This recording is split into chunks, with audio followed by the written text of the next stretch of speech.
এই অসময়ের ফুলকপি দিয়ে ডিমওয়ালা ট্যাংরা আনো আর বড়ি দিয়ে এবার ঝোল বানিয়ে গরম গরম ভাতে এক টুকরো লেবু দিয়ে খেয়ে নাও। নমস্কার বন্ধুরা, আমার চ্যানেলে তোমাদের সবাইকে স্বাগত জানাই। আমার হাতে কি বলতো, ট্যাংরা মাছ, আর প্রত্যেকটার পেটে ডিম আছে। এখন বর্ষাকাল তো, প্রত্যেকটা মাছের পেটেই ডিম, আর ডিমওয়ালা ট্যাংরা, আর হাতে আছে ফুলকপি, অসময়ের ফুলকপি। তা ট্যাংরা মাছ দেখলে না ফুলকপির কথা সবার আগে মনে পড়ে কিন্তু। তো আজকে বড়ি দিয়ে ফুলকপি দিয়ে ট্যাংরা মাছ করবো। তো চলো শুরু করা যাক। একটা দারুণ ঝোল, যেটা দিয়ে গরম ভাত আর একটা লেবু নেবে, আর কিছু লাগে না, আর কিছু লাগবে না, এটাই সত্যি কথা। দেখো আমার উনুন ধরানো হয়ে গেছে, কড়াই বসিয়ে দিলাম। এবার এর মধ্যে দিয়ে দিচ্ছি তেল। তেলটাকে ভালো করে গরম করে নেবো, আর এদিকে মাছগুলোকে আমি লবণ হলুদ মাখিয়ে নিই।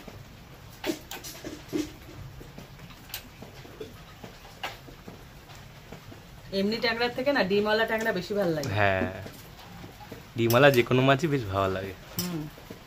দেখো এক একটা মোটকু মোটকু হয়ে রয়েছে ডিমে, একদম ভর্তি ভর্তি ডিম। হ্যাঁ, দেখতে ছোট নাটা নাটা, কিন্তু পেট মোটা হয়ে গেছে ডিম। তেল পুরোপুরি গরম হয়ে গেছে, মাছগুলোকে ভেজে নেব। এই মাছ খুব ফাটে। হ্যাঁ, ঢাল তরোয়াল নিয়ে বসতে হতো। সাবধানে, তৈলাক্ত মাছ তো, গাটা কেটে না, ওর জন্য ফাটে। দেখো মাছটা পুরো ভাজা হয়ে গেছে, প্রথম লট গেল। হ্যাঁ, এবার সেকেন্ড লট যাবে। কড়া করে ভাজা নাকি? হ্যাঁ, একটু কড়া করেই আমি খাই। তোমরা যদি হালকা খাও খেতে পারো, কিন্তু আমি মাছটা একটু কড়া ভাজি, ভালো লাগে। আবার খেয়াল করবে।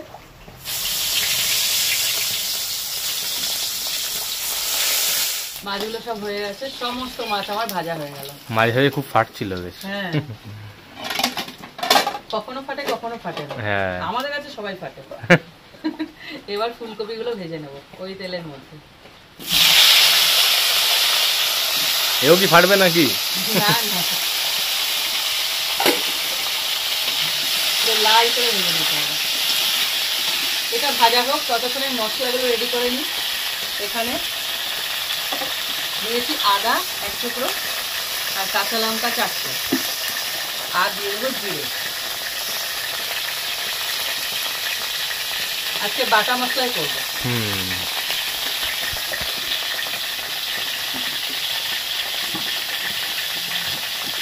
বারবার উনুন নিয়ে যাবে বলে এরকম মোমবাতি নিয়ে বসে থাকে, বারবার উনুনটা নিয়ে যাচ্ছে। ওয়েদার এরকম তো, বাইরে মেঘলা করে রয়েছে, বৃষ্টি হচ্ছে, বৃষ্টি শুরু হয়ে গেছে।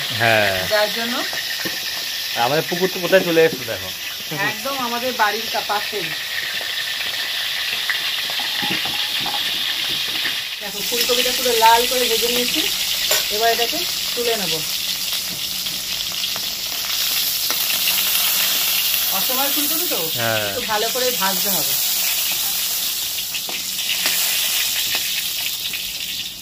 এবার এই তেলের মধ্যে আমি আলুটাকে ভেজে নেব, আর একটু তেল লাগবে। ভাজাভুজি হবে তো। হ্যাঁ, নাহলে পুড়ে যাবে। এটাকেও তো লাল করে ভাজতে হবে। হ্যাঁ, সব লাল করে ভাজা হবে আজকে। টেস্টি খেতে গেলে এইটুকু তো ভাজতেই হবে। হ্যাঁ, তা ঠিক। আমার এখনো বাটাবাটি শেষ হয়নি, ফুলকপি ভাজা হয়ে গেছে। হতে থাক। দেখো আমার এটা বাটা রেডি হয়ে গেছে, এবার এটাকে তুলে নিচ্ছি। এরপর বেটে নেবো পেঁয়াজটাকে।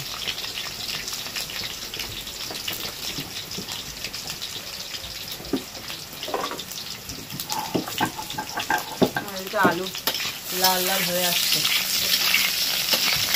আর একটু লাল করবো, এখনো হয়নি।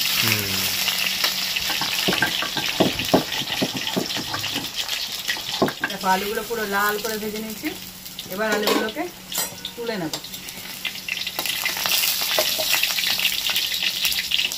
ফাটে কেন? আলু ফাটে নাকি? না না, এখানে একটু জল ছিল, বারবার হাতাটা এখানে জল রাখা পাত্রটা ডোবাই তো। এটা আমার শাশুড়ির থেকে শেখা। রান্না করার সময় একটা জায়গায় জল নিই, ওর মধ্যে হাতা খুঁটি ডুবিয়ে রাখি। এবারে ভেজে নিচ্ছি বড়িটাকে। সব তেল খেয়ে নেবে বড়ি। হ্যাঁ, একটু কড়া করেই ভাজতে হবে, ভালো লাগে। সাথে সাথে তেলগুলো টেনেই তো লালচে হয়ে যাবে। হ্যাঁ, সব খেয়ে নিল তেল। পুরো একদম ভালো করে কড়া করেই ভাজতে হবে। এগুলো হচ্ছে তেল খোর বড়ি। এবার এটাকে তুলে নেব, সঙ্গে সঙ্গে ভাজা হয়ে গেছে। হ্যাঁ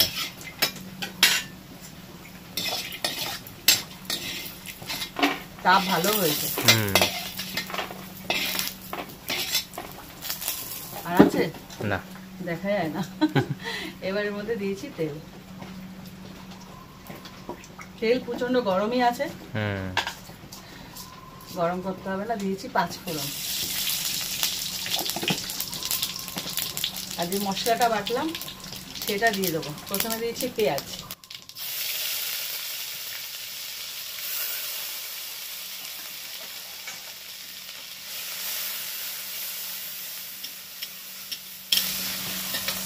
এবার যে আদা কাঁচা লঙ্কা বাটা ওটা দিয়ে দেবো। রান্না খুব ছোট, তো ভাজাভুজি পড়বো। হ্যাঁ, ওই মাছটা কেটে ধুয়ে নিলেই ব্যাস। হ্যাঁ, এবার দিয়েছি একটা গোটা টমেটো ছিল, এগুলো একটু ভেজে নিই, মানে কষিয়ে নেব। দেখো কিছুক্ষণ ভেজে নিয়েছি। এবার একে একে সমস্ত মশলাগুলো দিয়ে দেবো। দিয়েছি লবণ, এটা একটু ঝোল হবে। বড়ি আছে, তারপরে ফুলকপি আলু, এটা কিন্তু একদম মাখা মাখা না, একটু ঝোলই হবে। সে অনুযায়ী লবণটা দিতে হবে। দিচ্ছি হলুদ গুঁড়ো,